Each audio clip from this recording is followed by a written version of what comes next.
मित्रांनो, आजच्या या व्हिडिओमध्ये आपण बघणार आहे दर्जेदार आणि अतिशय जास्त उत्पन्न आपण कमी खर्चात कसं आणू शकतो ऊसाचं.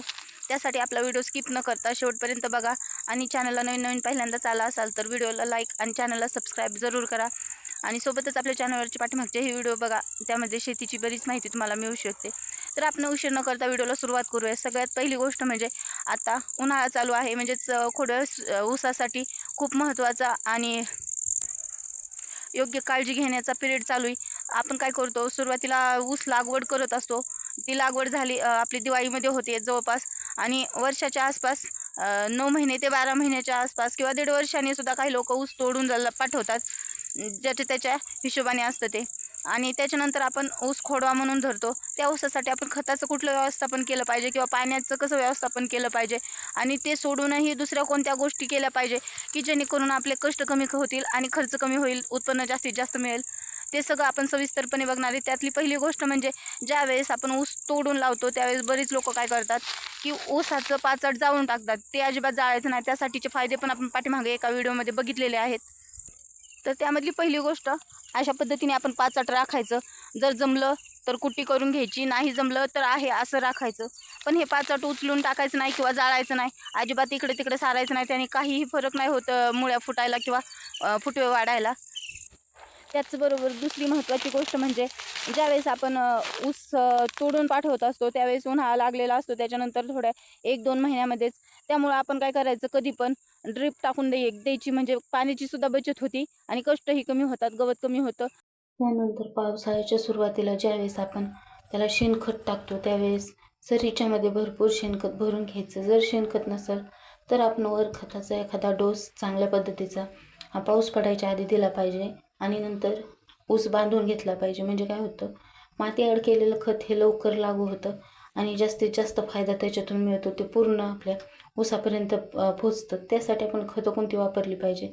सगळ्यात पहिली गोष्ट म्हणजे दाणेदार खतं वापरली पाहिजेत.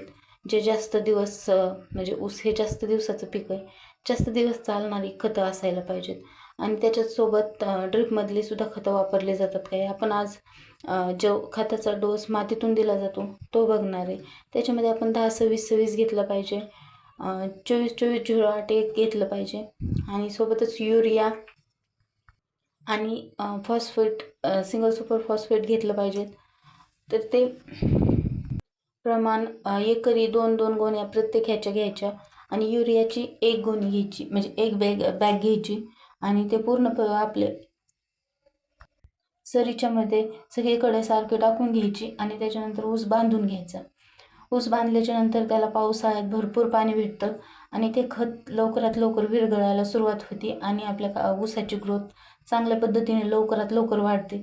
सोबतच हे जे पाचट दिसतंय ते पाचटसुद्धा कुजतं आणि त्याच्यापासून सुद्धा चांगल्या पद्धतीचं कंपोस्ट हे आपल्या ऊसाला कालांतराने हळूहळू मिळत असतं.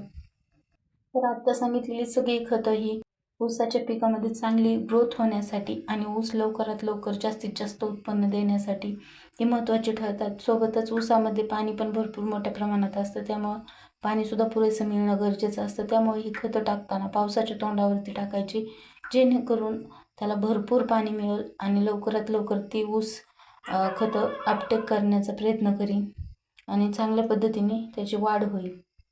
एकरी ऊसाचं ॲव्हरेज 70 टन ते 100 टनापर्यंत पण असतं. पण ते आपल्या व्हरायटीवरती असतं आणि सोबतच खत पाण्यावरती असतं आणि आपण त्या ऊसाची कशी काळजी घेतो, कोणत्या टायमिंगमध्ये लावतो आणि कोणत्या टायमिंगमध्ये तोडतो याच्यावरती सुद्धा डिपेंड राहतं. आजच्या व्हिडिओमध्ये आपण इथपर्यंतच थांबूया. भेटूया पुढच्या अशाच एखाद्या नवीन आणि माहितीपूर्ण व्हिडिओमध्ये.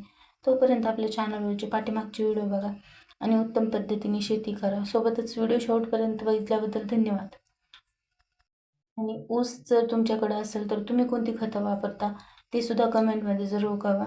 आणि ठिबकसाठी जे खतं दिली जातात त्यासाठी आपण स्पेशली दुसरा एक व्हिडिओ लवकरच बनवून अपलोड करू.